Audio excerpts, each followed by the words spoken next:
کاتێک لە هەوراماندا باس لە هزر و عێرفان و ئەدەب دەکرێت بنەماڵەی شێخی سەراجەدین و نەود و نۆپیرە دەبن بەسەر ئامەدی ئەو ڕێگەیە. لە پاڵەمانەشدا دەست بەجێ ناوی بنەماڵی مدەڕیس وەکو چرا هەڵگری ئەو دنیا فراوانە و قەڵایەکی نەبەزیوی ئەو مەیدانە دەرئەکەون. ئەم بنەماڵێ بناغێکیەوە تۆ دادەنێن کە ناوەکانی دواتر لەسەرەوە پاش خانە مەزنەی ئەوان کارەکانیان پەرە پێ بدەن. پێویستە هەموو تاکێکی کورد خۆی بە منەتباری ئەم بنەماڵە بەرزە بزانێت. مامۆستا عەبدولکەریم مدەڕیس ناوی تەواوی عەبدولکەریم کوڕی محەممەد فەتاح سلێمان مستەفا محەممەدە لە هۆزی قازیە. لە بەهاری ساڵی 1901 زاینی لە گوندی تەکی سەربەر شارۆچکەی خۆرماڵ هاتۆتە دنیاوە. بە پێینەریتی ئەو سەردەمە دەستی بە خوێندنی قورئانی پیرۆز و هەندێک لە کتێبە سەرەتایەکان کردو و بۆ ماوەی 15 ساڵ زانستە شەڕیەکانی ئەو سەردەمەی خوێندووە و دواتر لە ساڵی 1924 لە مزگەوتی مەولانا خالیدی نەقشبەندی لە ئاهەنگێکی فراواندا بامەدەبوونی چەندین زانای پایەبەرز و سەدان فەقێ ئیجازەی مەلایەتی وەردەگرێت.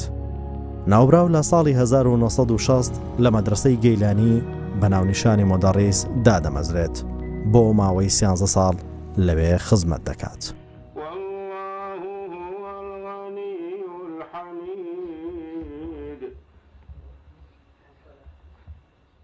مامۆستا عەبدولکەریم مدەڕیس نمونەیەکی زۆر بەرزی زانایانی پێشینە کە ئێمە لە مامۆستاوە ئەتوانین هەڵسەنگاندن بۆ تەواوی مامۆستایانی ئاینی تر لە محوەرەکانە بکەین. مامۆستا عەبدولکەریم مدەڕیس و بنەماڵە بەڕێزەکەی خزمەتێکی زۆر گەورەی کوردستانیان کردووە. ئەکرێ ئێمە بڵێین ئەم خزمەتە گەورە لە 3 بواری زۆر جوانە ڕەنگ ئەداتەوە. یەکەمیان بواری ئاینیە کە لە ئاینی پیرۆزی ئیسلامە مامۆستا عەبدولکەریم مدەڕیس خزمەتێکی زۆر گەورەی بە کتێبخانەی کوردی کردووە. ئەگەر بین سەردێکی مامۆستا عەبدولکەریم مدەڕیس بە سەریعی بکەین ئەبینین مامۆستا عەبدولکەریم مدەڕیس لە ناو تەفسیری قورئانە 3 تەفسیری نووسیوە. تەفسیرێک بە زمانی عەرەبی مەواهب الرەحمان، 2 تەفسیریش بە زمانی کوردی. تەفسیری یەکەم بە زمانی کوردی کە نووسیوێتی تەفسیری نامیە، تەفسیری دووهەمیش خۆلاسەی تەفسیری نامیە، هەر خۆی اختصاری کردو کورتی کردوەتەوە. مامۆستا عەبدولکەریم مدەڕیس لە تەفسیری نامیە هەموو طبیعەتی کورد لە تەفسیرەکە ئەخوێنیتەوە، چونکە کورد لەسەر مەزهەبی ئیمامی شافعیە ڕەزا و ڕەحمەتی خوای لێبێ هەستەکەی مامۆستا عەبدولکەریم مدەڕیس بە تەواوی گرنگی بەو مەزهەبە داوە لە ناو تەفسیری نامیە. و تەفسیری نامیش یەکەمین تەفسیرێکی چاپکراوی کوردیە کە بە تەواوی چاپکراوێ. تەفسیری تر هەن پێش ئەو جزئێک 2 جزء چاپکراون، بەڵام بە چاپکراوی بە تەواوی یەکەمین کەسێک کە تەفسیری قورئانی کردبێ مامۆستا عەبدولکەریم مدەڕیسە. مامۆستا عەبدولکەریم مدەڕیس کۆمەڵێ نازناوی هەیە. نازناوەکان یەکیان بریتێ لە ئەلمودەڕیس، وشەی ئەلمودەڕیس ئەگەڕێتەوە بۆ بیارە. لە بیارە شێخانی گەورەی بیارە هاتوون تەوزیعی کاروبارەکانیان کردووە. ئەو کەسەی کە تەدریسی کردو دەرسی بە فەقێکان وتۆ مامۆستا عەبدولکەریم مدەڕیس بۆ ناوی ئەلمودەڕیسی لێنراوە. 25 ساڵ لە بیارە مامۆستا عەبدولکەریم مدەڕیس تەدریسەکە وشەی ئەلمودەڕیس، چونکە مەلەکەریمی ئیمامیشمان هەبووە. مامۆستا عەبدولکەریم مدەڕیس بۆیە ئەم ناوبانگەی دەرکردو بە وشەی ئەلمودەڕیس. و نازناوێکی تری نازناوی شەعری بریتێ لە نامی. مامۆستا عەبدولکەریم مدەڕیس نازناوێکی نامی، طبعا نامی زۆر مەبەستی لێ هەبووە. یەکێک لە مەبەستەکان مەسەڵەن نامی بە معنای کەسی ناودار دێ، نامی بە معنای شتێک کە نەشونما ئەکە نابڕێتەوە هەر بەردەوام ئەبێ. و یەکێکی تر لە وەسەتی عێراقا با بڵێن مامۆستا عەبدولکەریم مدەڕیس بە مامۆستا عەبدولکەریم بیارە ناسراوە. لەبەرەوەی ئەو مێژووە بەهێزەی بیارە کە هەیە لە ڕووی عیرفان و تەسەووفەوە تەئسیراتی زۆر گەورەی هەبوو لەسەر وەسەتی بەغدا کە بەڕاستی ئێمە مێژووی شێخانی بیارە و شێخانی تەوێڵە زۆر گەورەترە لەوەی کە ئێمە بین لە جزئێکی بچووکەوە سەیریکەین. ئێستش هەتا ئێستا لە ناو میسر و لە ناو یەمەن و لە ناو بەغدا و هەتا ئێستش تەکیە و خانەقەکانی ئەوان هەر بەردەوامە. بۆیە مامۆستا عەبدولکەریم مدەڕیس بە مەحەبەتی بیارەوە ئەوەندە باسی بیارەی کردووە لە ناو عەرەبا، هەر خۆی بە مامۆستا عەبدولکەریم بیارە مەشهور بووە. وە کۆمەڵێ نازناوی تریشی هەن بە ئەشەهرەزووری لە هەندێک کتێبە خۆی باسی کردووە، چونکە شەهرەزوور ناوەکە عامترە بۆ عالەمی ئیسلامی، لە هەندێک شوێنە ئەو کەلیمەشی نووسیوە. فقد كذب الذين من قبلهم جاءتهم رسلهم بالبينات وبالزبر وبالكتاب المنير. یەکێک لە سەروەریەکانی ناوبرا و لێکدانەوەی شعری شاعرانی کلاسیکە بە تایبەت نالی و مەحوی و مەولەوی، ئەمەش کارێکی گەورە واستەمە. بەهۆی توانای ئەو شاعیرانە لیاریکردن بەوش و بەکارهێنانی هونەری ڕەوانبێژی و هزر و خەیاڵی فراوانیانەوە، بەڵام شارەزایی مامۆستا لە زمانەوانی و بە ئاگابوونی لە شعری شاعیرانی عەرەب و فارس ئەم بربەستەی تێکشکاندووە، جگە لە بەهرەمەندی خۆی و پەیبردنی بە لێکدانەوەی بەشێکی زۆری ئەو هۆنراوانە. قسەکە لەوایە کە چی وای کرد کە بنەماڵی مامۆستا مەلا عەبدولکەریم موودەریز وە بە تایبەتی تر مامۆستا مەلا عەبدولکەریم بەم کارە هەستێ.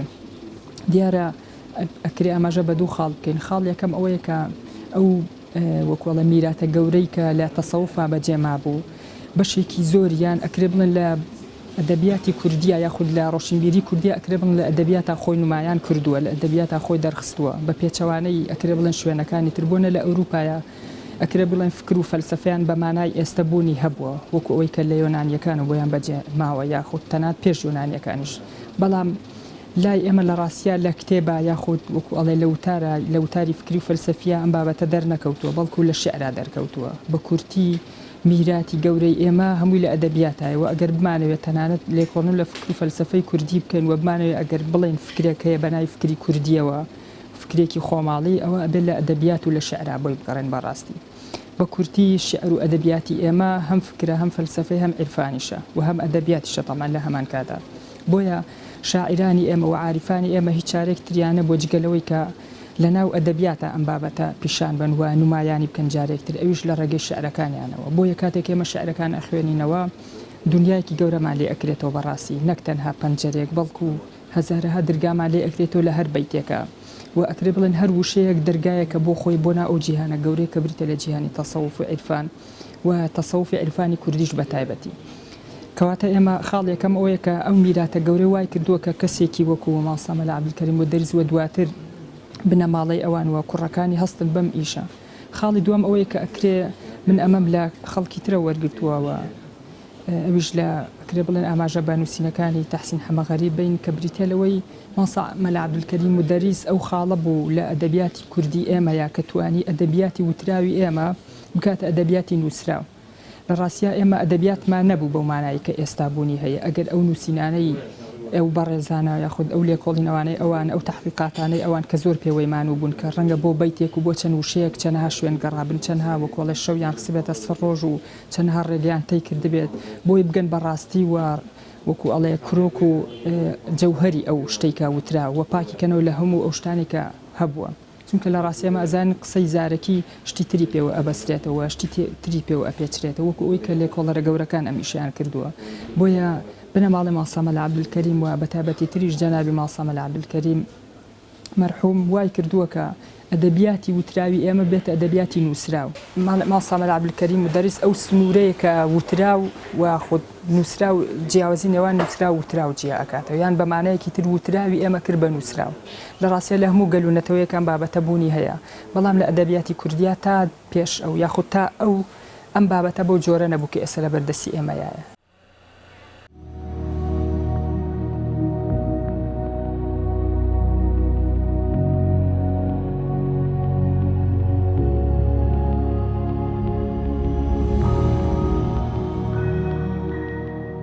مامۆستا عەبدولکەریم موودەریز ئەکرێ بڵێن لە بەشە مێژووەکە دوو جار خزمەتی ئێمەی کردو. خزمەتێک کۆمەڵێک کتێبی زۆر کە لە فەوتانە بۆ ڕزگاری کرد بۆ ئێمە.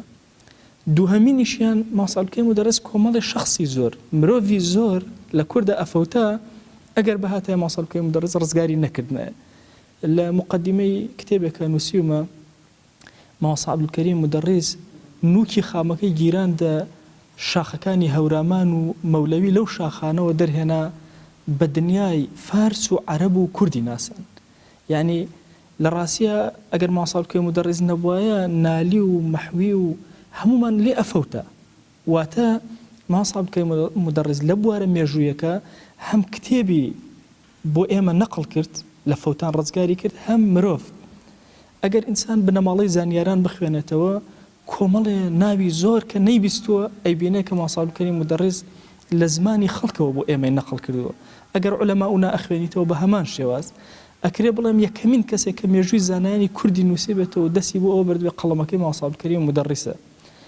بۆیە مامۆستا عەبدولکەریم مودەڕیس لە ئاستێکی زۆر گەورە ئەم خزمەتەی کردووە. ئێمە هەتا ئێستاش مەلا ئەبوبەکری موسەنیف لە زۆرێک لە چینەکان نەناسراوە، بەڵام کاتێک کە ئەچیتە خزمەت مامۆستا عەبدولکەریم مودەڕیس سێرەکەی لە زمانی پیرەکانەوە ژیانی مەلا ئەبوبەکری موسەنیف مەلا ئەبوبەکری چۆڕی بۆ ئێمە نەقڵەکە. و زۆر لە عولەمای تری کوردستان نەک تەنها لە میحوەری هەورامان و یعنی لە هەولێر لە هەموو شوێنەکانەوە مامۆستا عەبدولکەریم مودەڕیس زۆر بەڕێزەوە ناوی مامۆستایان قوتار ئەکا لە فەوتان و ڕزگاریان ئەکا. هەرچێک لە هاوکار و یارمەتیدەرەکانی مامۆستا مودەڕیس فاتیحی کوڕە گەورەیەتی کە ئەویش کەسێکی زانستخواز بۆ و چەند بەرهەمێکی بەپێزی هەیە، بەڵام مەرگ دەرفەتی ئەوەی نەدا شان بەشانی کاکە حەمەی برای کارەکانی تەواو بکات. ناوبراو لە بەرەواری 16/1991 لە تەمەنی 65 ساڵیدا کۆچی دوایی دەکات. مامۆستا مەلا عەبدولکەریمی مودەڕیس فەقی شێخ عومەری بیارە بوون، شێخ عومەری قەراقی. شێخ عومەری قەراقی کە بە ئیبن القەرداغی مەشهورە لە خانەقای مەولانە، لەگەڵ باوکم و شێخ محەممەدی خاڵە هەرسێکیان لای شێخ عومەر خوێنویانە. ئەوەی کە دوایی لە باوکم بیست بەلاغیان خوێنبوو لە لای ئەو بەلاغیان خوسێ لە بەلاغا خوێنبوویان. ئەو خۆی زیاتر مەیلی بەلای قاریا بوو کە هەرچەنگە وەک مەلایەک دژی نەقشبەندیش نەبوو، چکە شێخەکانی بیارە نەقشبەندین. ئەو لە بیارە بۆ لەگەڵ شێخەکانی بیارە 20 ساڵ چەنگە ئەوەنگە مودەڕیس بوو. دوایی شێخانی بیارە لە کوڕەکانی وەڕز بوو بوون، کوڕەکانی فکری تازەیان نەبوو، هینیان نەبوو. کاک فاتیح بە تایبەتی شوێعی بوو، ئێتر نەوعێک بەرامبەر بە شێخانە جوڵانەوە، چکە شێخەکان هەرەوە نییە شێخ بوون بەڵکو مۆڵەتگاریش بوون. ئەنجا لێرە ئەمان کە ئیشان کە دۆزی شێخان زندی دینەکە نەبووە، زندی مۆڵەتگارێکە بوو و ئیشەکانیان کاک فاتیحە. هەموو ئەو کتێبانەی مامۆستا مەلا عەبدولکەریم بۆ وجدان بووتێ کاک فاتیح شەرحی کردووە، چ مەولەویە، چ مەحویە، چ فڵانە، چ فسادە، کاک فاتیح شەرحی کردووە. مامۆستا مەلا عەبدولکەریم پیاچۆتەوە شتی ئیسلامی، قورئان، حەدیث کە هەبوو بێ زیاتیان تیان نووسیوە و کۆمەڵە شتی خۆشی تیان نووسیوە، چکەوە نەبووە وەختە بڵێ بە ناوی کامێنەوە بڵاوە کرێتەوە و چیە کرێ، ڕەنگە بەتەمای بڵاوکردنەوەش نەبوو بن. هەورامان کوڕی شاخە و سیاچەمانە کچی باخە و لەم دوانەیەش نەوەی شەعر و پەخشان کەوتنەوە و لە دارگوێزێکی نورانیش مەلا عەبدولکەریمی مودەڕیس کەوتەوە و لەویش کۆمەڵێ درەختی ڕووناکبیر کە یەکێکیان حەمەی مەلا کەریمی هەرمێ گوڵاوی بوو.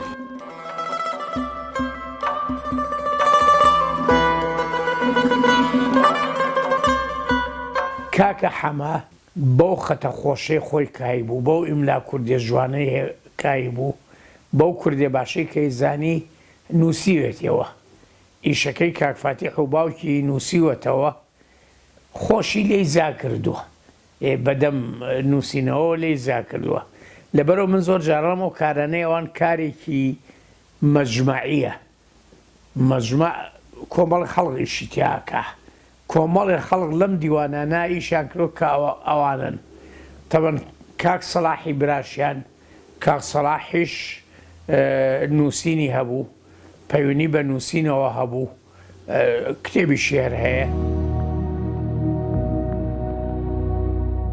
حەمەی مەلا کەریم لە 14 ئابی ساڵی 1931 لە شارۆچکەی بیارە لەدایک بووە. لە 12 ئازاری 2017 لە تەمەنی 85 ساڵیدا کۆچی دوایی کرد. ناوبراو سەرەتای خوێندنی لە بیارەوە دەست پێ دەکات. دواتر دەچنە سلێمانی و لە ساڵی 1954دا خوێندنی مەلایەتی تەواو کردووە. دواتر ئاشنایەتی لەگەڵ گۆران پەیدا دەکات و لە ڕۆژنامەی ژیندا چەندین پەخشان و شعری بڵاو کردوتەوە. هەر لە بیارە گۆڤارێکی ئاینی سیاسی دەرکردو و لە ساڵی 1948 ئاشنایەتی لەگەڵ ئەدەبیاتی شیوعی پەیدا کردووە. لە ساڵی 1953 دەبێتە ئەندامێکی چالاکی و حیزبە.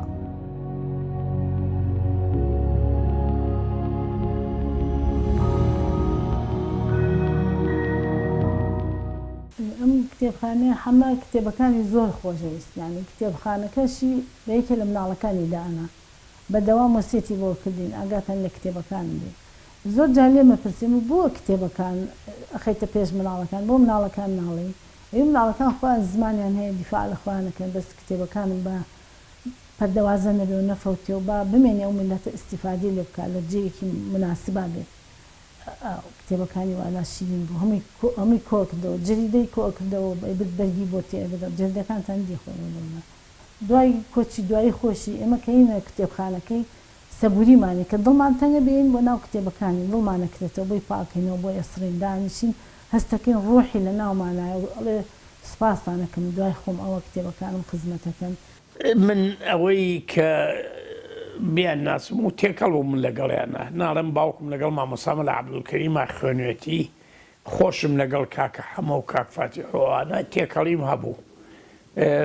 پەیوەنی کاک فاتیحیش تەبەن خێزانەکەی ڕانەخان خوشکی مەلاحمەی بانی خێڵانی بوو. مەلاحمەی بانی خێڵانی کە مەلایەکی چاک بوو بەڵام سەرکردەیەکی حیزبی شیوعیش بوو مەلاحمە. ئەو تێکەڵیەی تر بوو بە تێکەڵیەک لەگەڵیانە.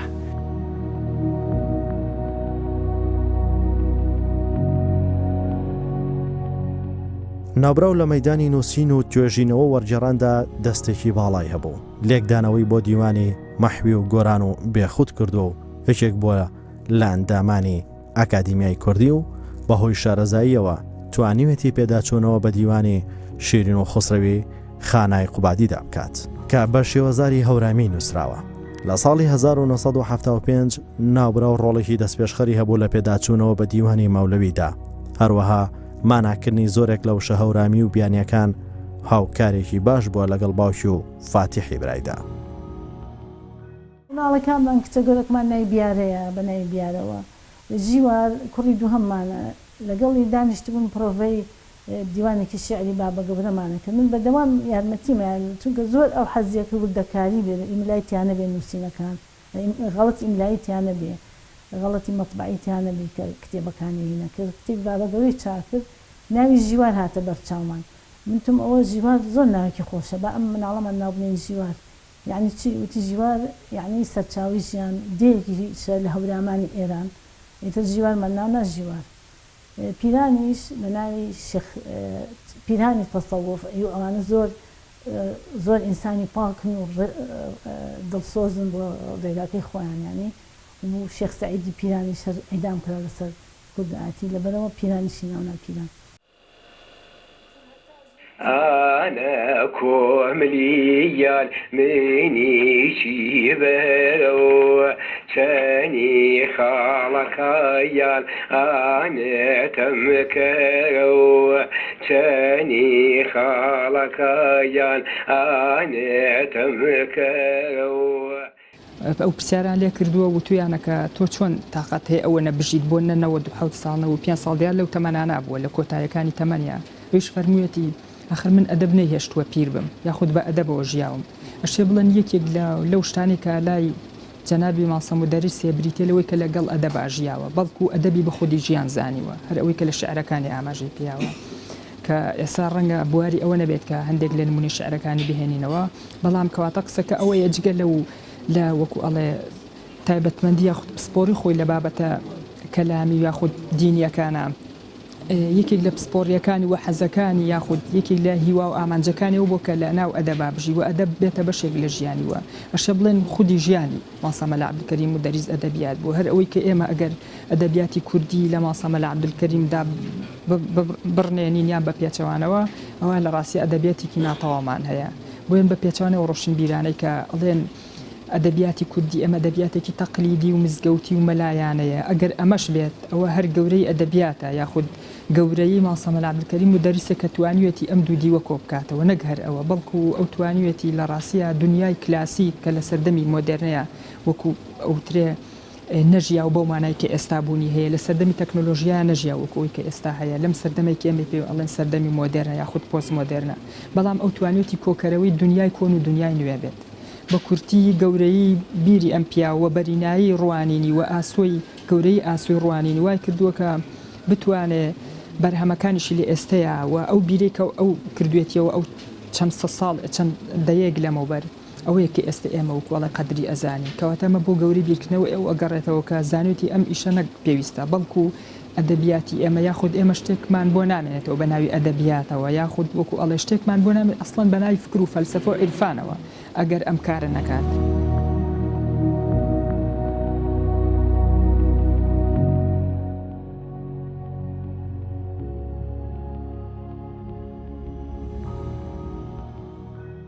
زۆر کات جۆرێک لە زۆڵم لە ماسە عەبدولکەریم مدەرس ئەکرێت لەوەی کە هیچ مەواقفێکی سیاسی نەبوو ئەوە ماسە عەبدولکەریم مدەرس سیاسەتی وەکو مەلایەکی کورد کردووە سیاسەتی ئەو بریتی بۆ لە ڕزگارکردنی مێژووی کورد سیاسەتی ئەو بریتی بۆ لە ڕزگارکردنی مەکتەبەی ئیسلامی کوردی لە بیری تند و تیژی لە بیری خراپ ماسە عەبدولکەریم مدەرس سیاسەتەکەی بریتی بۆ لەوەی کە ئەدەبیاتی کوردی بۆ گەلێک ڕزگار بکە ئەگەر ماسە عەبدولکەریم مدەرس نەبووە ئێستش نالی و مەحوی زۆرێکمان ئەبووە بەڕاستی ئێستا نالی و مەحوی خوێنەوە وەکو تەلەبە لە بەردەم ماسە عەبدولکەریم مدەرسە دانیشین تا تێ بگەین مەولەوی و نالی و مەحوی بچووکترین نمونەیەکە لە عمری ماسە عەبدولکەریم مدەرس لە ڕووی ئەدەبیاتەوە وەڵای ئێمە خۆمان محتاجی ئەوەین بۆ تێگەیشتن لە مەحوی پەنابەرین وەکو تەڵەبەیەکی زۆر بە ئەدەب لە خزمەت ماسە عەبدولکەریم مدەرسە دابنیشین بۆ ئەی تێبگەین بۆ نالی بە هەمان شێواز ئەگەر ئەم معریفەتەی ماوەسان نەبووە لە ئەدەبیاتی کوردیە ئێمە زۆر شتمان لە دەست ئەدا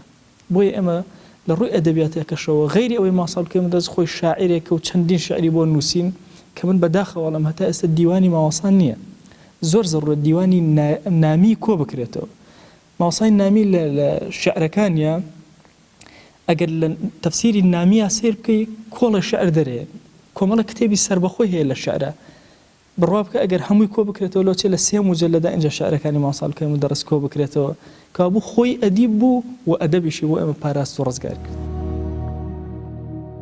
تەفسیری نامی من قسەیەکم بە مامۆستا و عەرزی مامۆستا کرد پێکەنی وتم مامۆستا ئەم تەفسیرە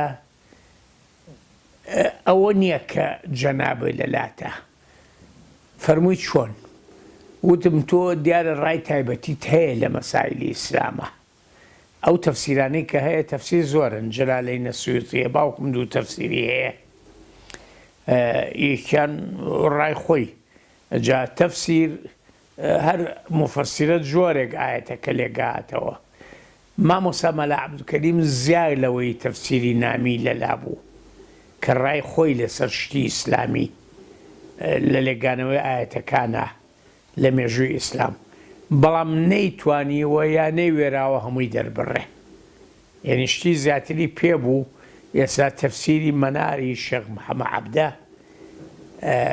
کە لەگەڵ جەمالدینی ئەفغانیا عورەتولوسقایان دەرکردووە ئەبینی هەندی ڕای تایبەتی تایە ڕای خوانی تایە کە لەوە پێش لای مفەسیرەکانی قورئانیان نەبووە ئەیدۆزیتەوە ڕاکانی ئەوان چییە مامۆستا مەلا کەریم لەوە نەبوو کە خۆی بە هەموو حاڵێک ڕای خۆی هەبوو لەسەر ئەو شتانی کە لە قورئانە هەیە چکاری دنیایی بێ چکاری قیامەت بێ بەڵام نەیتوانی هەمووی دەرببڕێ ئازاد کەمەنی کێوی هەورامان سەرقۆجەکان لەگەڵ ئاسمان جێگەی پەنایە بۆ ڕۆژی دامان ماوای هانایە لە بۆ داماوان خير حلتي فرد مسالمان ئەم بنەماڵە گەنجینەیەکی مەزنی پڕ لە معریفەن بۆشایەکی گەورەیان لە ناو کتێبخانەی کوردیدا پڕ کردوێتەوە. بنەماڵەیەک لە مۆم کاتێ مۆم ئەبێ بە قەڵەم و قەڵەمیش لە ناو مۆمدانی خۆشەویستی زمانی کوردیە ئەتوێتەوە. تەمەنێک لە ئارەقەی شین و مۆری زەنگوڵ زەنگوڵ وەختێ ئارەقە ئەبێ بە وشە و وشەیش ئەبێ بە دڵۆپەی نێوان بیر و پەنجە و بەسەر تەوێری پەڕەکە غەزا ئەچێتەوە.